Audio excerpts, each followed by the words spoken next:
हरे कृष्णा, दंडवत प्रणाम। श्रील प्रभुपाद की जय। श्रील भक्ति विनोद ठाकुर के जीवनी का ये दूसरा हिस्सा है, दूसरा एपिसोड है। पहले में हमने बताया था कि कैसे केदारनाथ को भगवान की कथा और भक्तों की कथा सुनना अच्छा लगता था, जो वो वॉचमैन के पास से सुनते थे। उस समय बहुत छोटे थे, तब की बात है ये। तो उनके बचपन की लीला चल रही है अभी।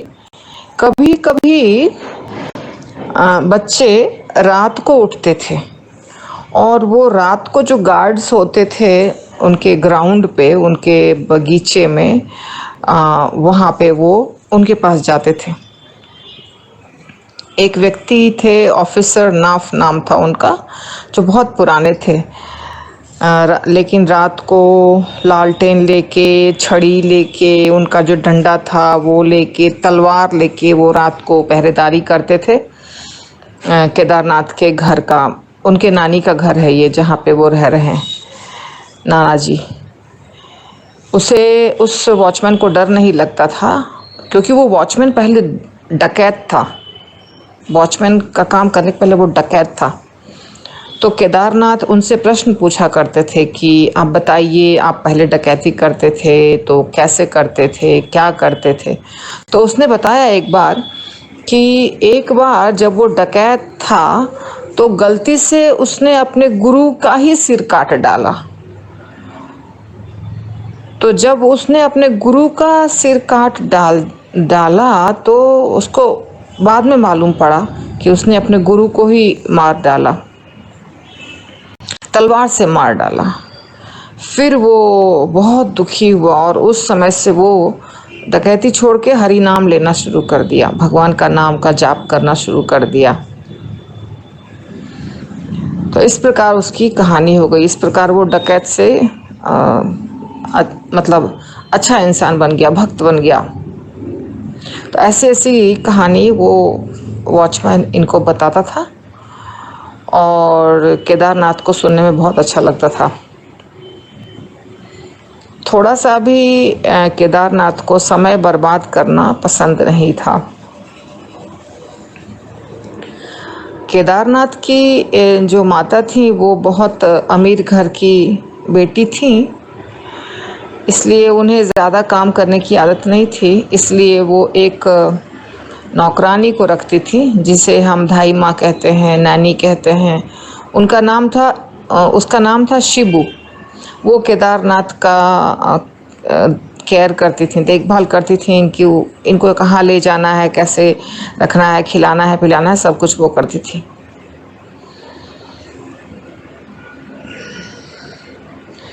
और दूसरे बच्चों का भी, दूसरे जो इनके भाई थे उनका भी वो उसके बारे में बताते हैं श्रील भक्ति विनोद ठाकुर की। वो कैसे सुबह से रात तक इनको खिलाती थी, इनको नाश्ता कराती थी, फिर इनको स्कूल लेके जाती थी, फिर दोपहर को खिलाती थी, फिर कहाँ हम हैं वो देखती थी, फिर दूध पिलाती थी। अपने घर रात को जाती थी और इनको सुलाकर, जब इनको बिस्तर पर सुला देती थी, फिर वो अपने घर जाती थी। अपने खुशियों की परवाह नहीं करती थी, सिर्फ इनका ही ख्याल करने में पूरा अपना समय लगा देती थी। अपने बच्चों की भी परवाह नहीं करती थी। उसे एक बेटी थी, फिर भी वो उसकी भी परवाह नहीं करती थी। ऐसा वो केयर करती थी। और इनके कैंपस में, इनके नाना जी के घर के कैंपस में डॉक्टर्स भी रहते थे, आयुर्वेदिक डॉक्टर्स, जो बहुत तरह तरह की दवाइयाँ बनाते थे। और कुछ विद्यार्थी होते थे जिन्हें वो शिक्षा भी देते थे विज्ञान के बारे में, औषधियों के बारे में, और सब मिलके बहुत सारी औषधियाँ बनाते थे, जड़ी बूटी इत्यादि से।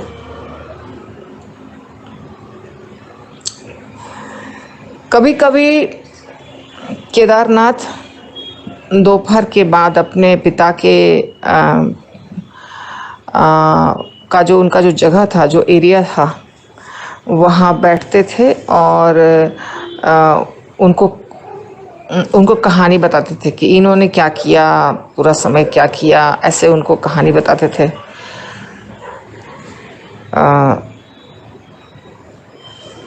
और उनके पिता उनको जब रात हो जाती थी सब बातचीत कर लेते थे और संध्या में पूजा करते थे वो उनके पिता। तो पूजा करने के बाद इनको एक मिठाई देते थे, सौंदेश, जो बंगाल का फेमस मिठाई है, जो प्रभुपाद को भी पसंद था।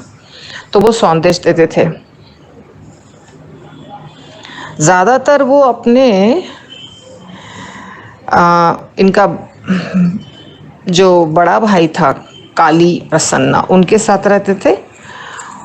और एक छोटा भाई था जिनका नाम था गौरीदास, जो बहुत सुंदर था और बहुत चंचल था, ऐसा बताते हैं।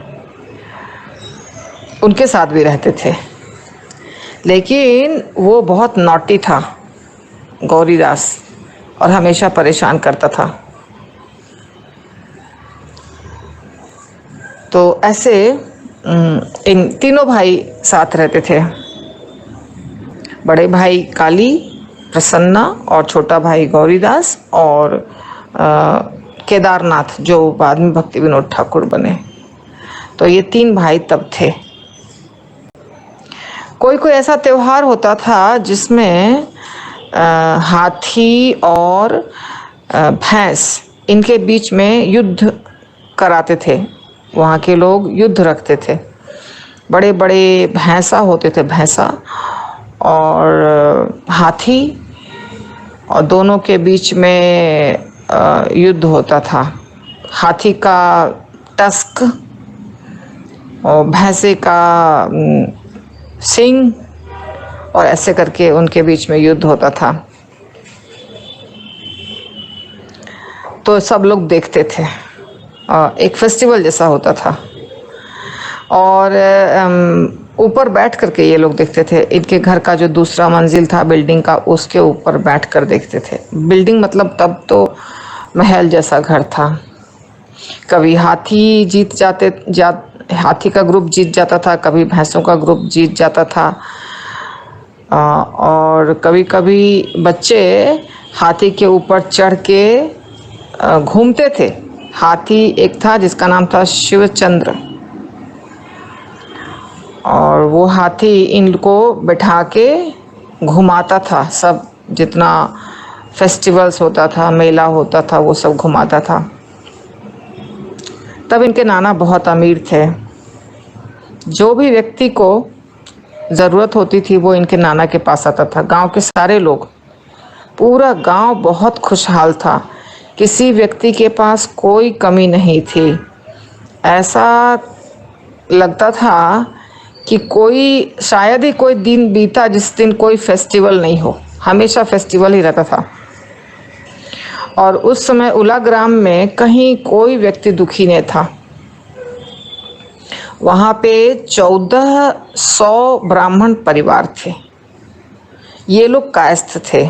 श्रील भक्ति विनोद ठाकुर का परिवार कायस्थ था, और कुछ वैद्य थे। गांव में कोई व्यक्ति नहीं था जिसके पास खाने को नहीं हो, और सबका गुजारा बहुत कम में चलता था। ज़्यादा की ज़रूरत भी नहीं थी किसी को। सब लोग खुशहाल थे। सारे लोग गाते थे, बजाते थे और कथाएं करते थे, अच्छी अच्छी कहानियाँ सुनाते थे। ऐसा उनका दिन बीतता था। बहुत ऐसा बताते हैं भक्ति विनोद ठाकुर की, इतने मोटे मोटे सब ब्राह्मण थे उस समय, खाए पिए हुए एकदम। सबका बहुत अच्छा नसीब था। सब लोग बहुत मधुर बातें करते थे, और सब लोग बहुत सही तरीके से सब कुछ करते थे। गलत लोग नहीं थे वहाँ पे। म्यूज़िक था सबके पास, गीत, बहुत लोगों के पास गाने बजाने का की कला थी। कुछ लोगों के पास चित्रकारी की कला थी।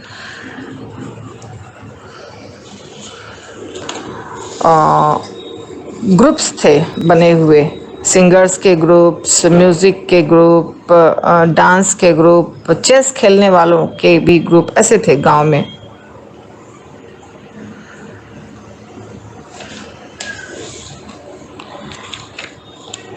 एंड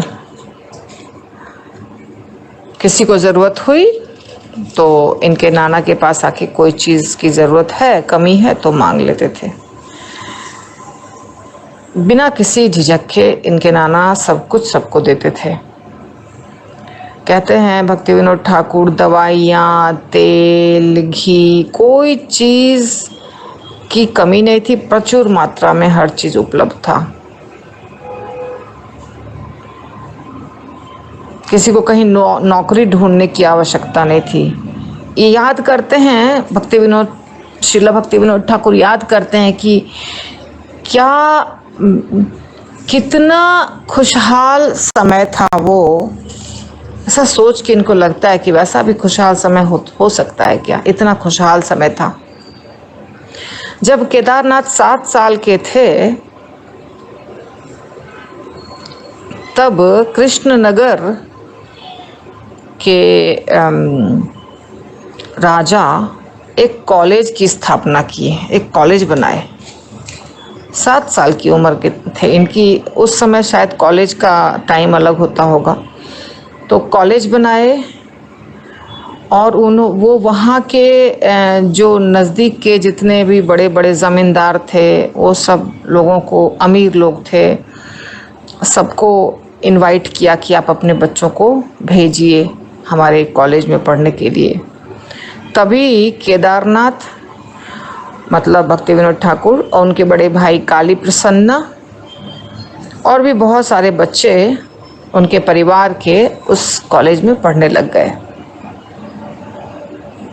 और सबकी नौकरानियां जो थी धाई माँ सब उनको ले के जाती थी, जो बड़े बड़े घर के बच्चे थे, और उनको कॉलेज में कॉलेज तक पहुंचाती थी।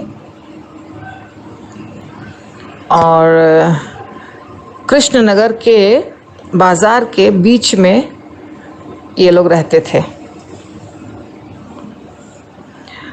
ये कृष्णनगर में पढ़ाई हो रही है और जहाँ उनका गांव है उलानगर वहाँ नहीं, तो कृष्णनगर के बाज़ार में इनका घर था। मतलब ये लोग रहते थे वहाँ, उनका रहने का इंतज़ाम था और वहाँ से वो लोग कॉलेज में पढ़ाई करते थे।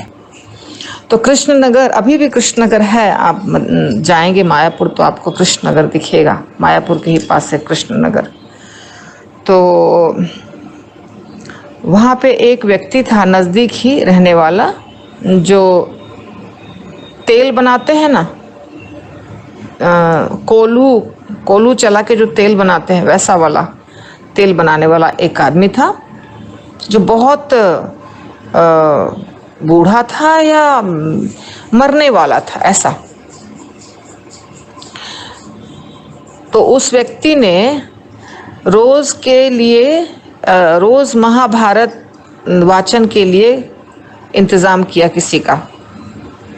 तो केदारनाथ को बहुत अच्छा लग रहा था, वो भी जाके सुनते थे रोज़ महाभारत, उसमें अलग अलग कथाएं होती थी और इनको सुनना बहुत अच्छा लगता था। खास करके भीम के बारे में जो बताया जाता था वो इनके मन को बहुत आकर्षित करता था।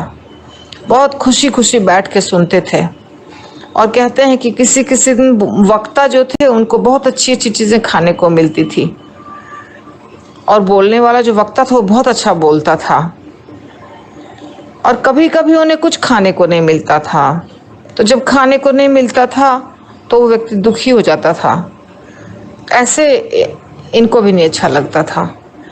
तो जब छुट्टी का दिन होता था, शनिवार के दिन, ये बच्चे जो पढ़ने आए थे अभी कृष्णनगर उला ग्राम से, ये लोग पालकी पे बैठ के शनिवार के दिन उला ग्राम जाते थे। अर्थात छुट्टी के दिन, शनिवार को थोड़ी पढ़ाई होगी, छोटा स्कूल होता है, शनिवार को पहले होता था, तो उसके बाद पालकी पे बैठ के जाएंगे अपने गांव सब खुश खुश हो करके। और पालकी बहुत तेज चलता था।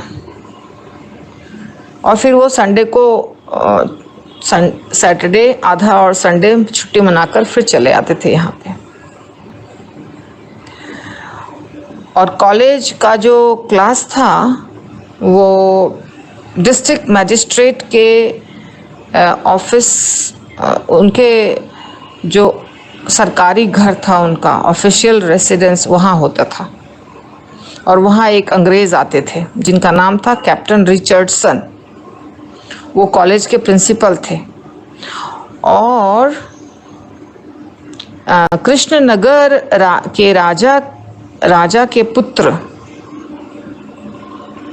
बहादुर सतीश चंद्र केदारनाथ के क्लासमेट थे, उनके साथ में पढ़ते थे, उनके क्लास में पढ़ते थे।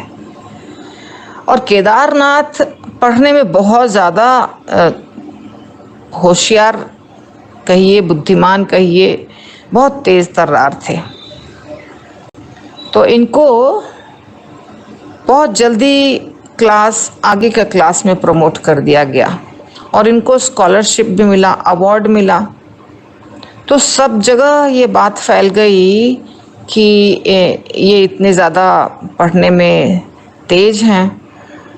उलाग्राम तक भी बात फैल गई। इनके पिता और माता को पता चला, नाना को पता चला, सारे घर के, नानी नाना के घर के सारे लोगों को पता चला।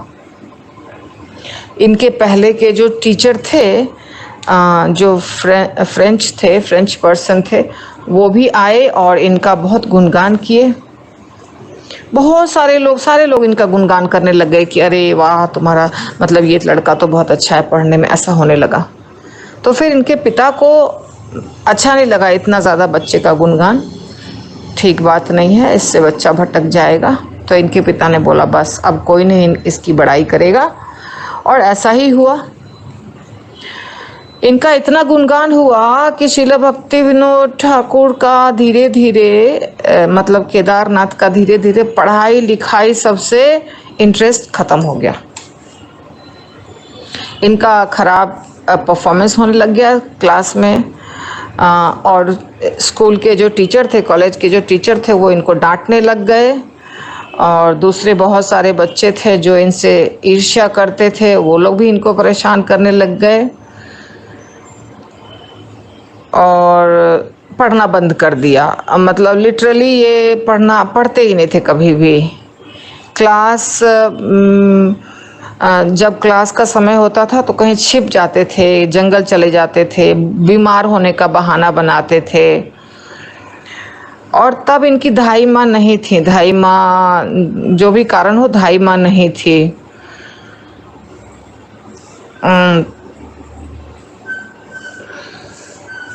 क्योंकि लगा कि अभी सब बच्चे हॉस्टल में पढ़ने लग गए हैं रह करके, तो धाई माँ क्या करेगी, मतलब धाई माँ को की ज़रूरत नहीं है। बच्चे तो अब यहाँ रहते हैं, छुट्टी में आधे दिन के लिए, एक दिन के लिए जाते हैं, तो अब धाई माँ को रखने की ज़रूरत नहीं है, इसलिए धाई माँ को हटा दिया गया था। तो लेकिन एक नौकर था जिसका नाम था केशी, उसको समझ में आ गया कि कुछ प्रॉब्लम है, कुछ हो गया है, इसके दिमाग में कुछ प्रॉब्लम चल रहा है, इसलिए पढ़ नहीं रहा है। ये केशी को समझ में आ गया था। और एक दिन क्या हुआ, बच्चों ने कुछ भक्ति विनोद ठाकुर, उनके भाई वगैरह, सबने कुछ गलत चीज़ खा लिया जो शुद्ध तरीके से बना हुआ नहीं था, वैसा कुछ खा लिया जो इनके रिश्तेदार ने ही खिलाया। और उसके बाद इनका बड़ा भाई काली प्रसन्ना, बहुत तबीयत उनकी खराब हो गई, बीमार पड़ गए, उनको कॉलेरा हो गया। तो जो वहाँ के डॉक्टर थे, डॉक्टर ने बोला कि बहुत सीरियस है। तो फिर केदारनाथ को और काली जो भैया थे, उनके दादा, काली दादा को, दोनों को पालकी में बैठा करके बोला कि अभी गांव चले जाओ, जहाँ उनका घर था उलाग्राम, वहाँ चले जाओ। लेकिन पालकी में बैठने के बाद भी जाने में 1 दिन लगता था, काफ़ी दूर था, पालकी तो बहुत स्लो चलता है। तो इनके बड़े भाई की तबीयत खराब होते जा रही थी रास्ते में ही। और जब ये नदी क्रॉस किए, अंजना नदी थी, तो केदारनाथ ने बहुत अपने भाई को ढाढ़स दिलाया, आप ठीक हो जाएंगे, आपको कुछ नहीं होगा, ऐसे करके बहुत ये किया, मॉरल सपोर्ट किया।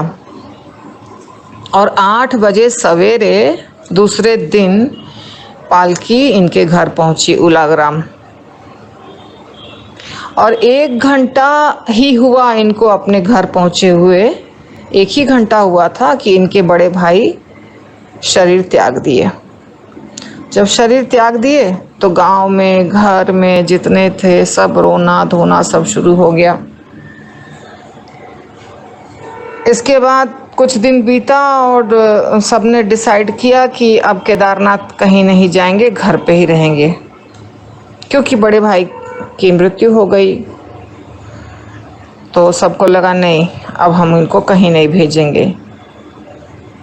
तब वो 8 साल के ही थे। कुछ महीनों तक तो कोई भी स्कूल में वो नहीं गए, बस ऐसे ही घर में ही बैठे रहे।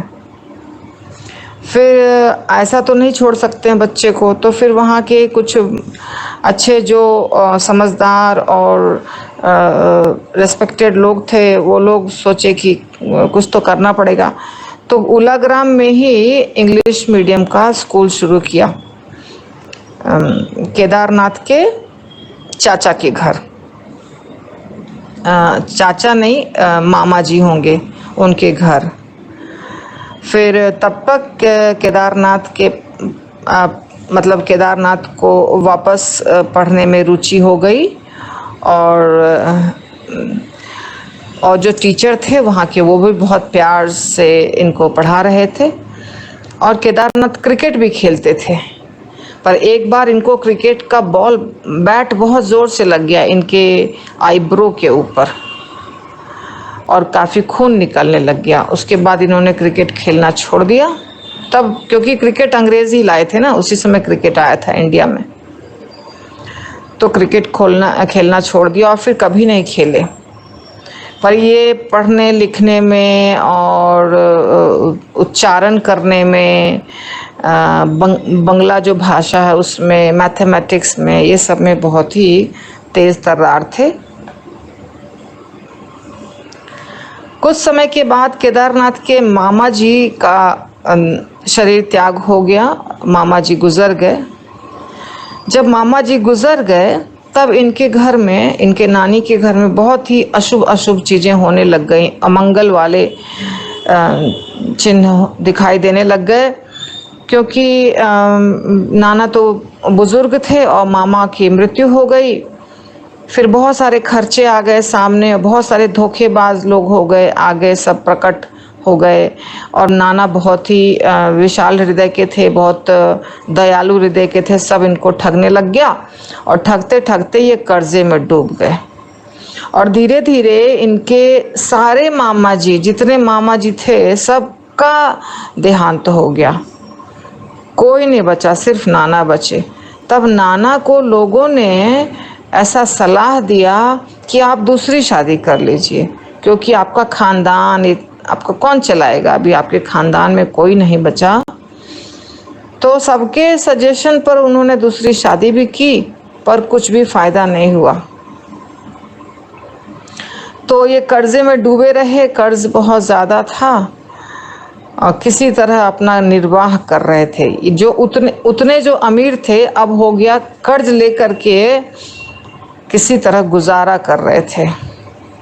हाथी जो था शिवचंद्र, वो मर गया, घोड़ा को बेच देना पड़ा, घोड़ा बिक गया। घोड़ा गाड़ी जो था वो भी बिक गया। सिर्फ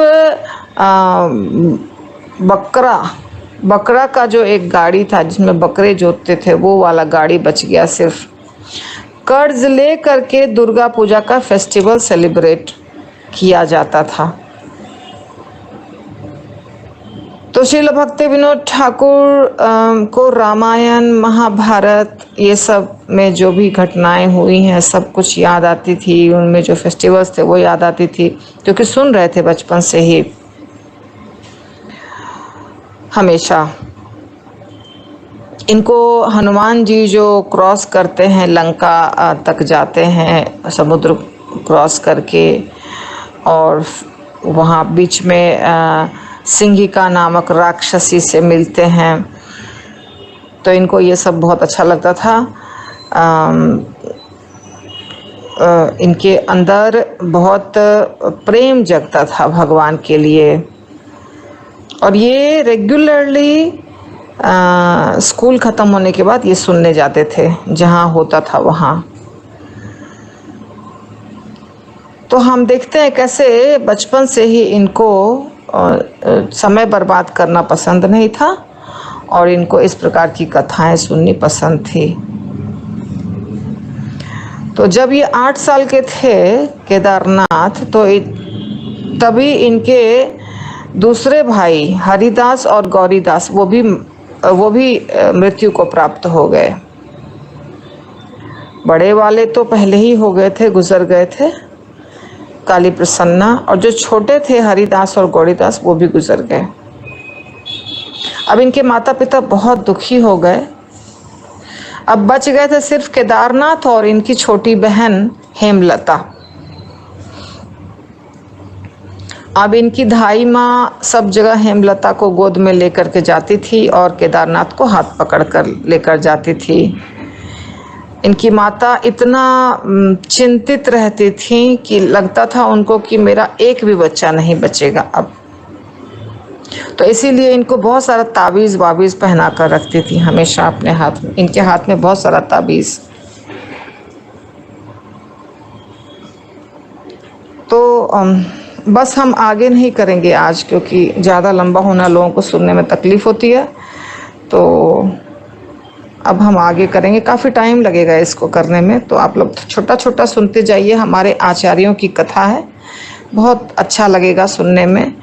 श्रील भक्ति विनोद ठाकुर का, जो हमारे 7वें गोस्वामी भी कहलाते हैं और ये मंजरी भी थे, जो सब मैं आपको बाद में बताऊंगी। हरि बोल।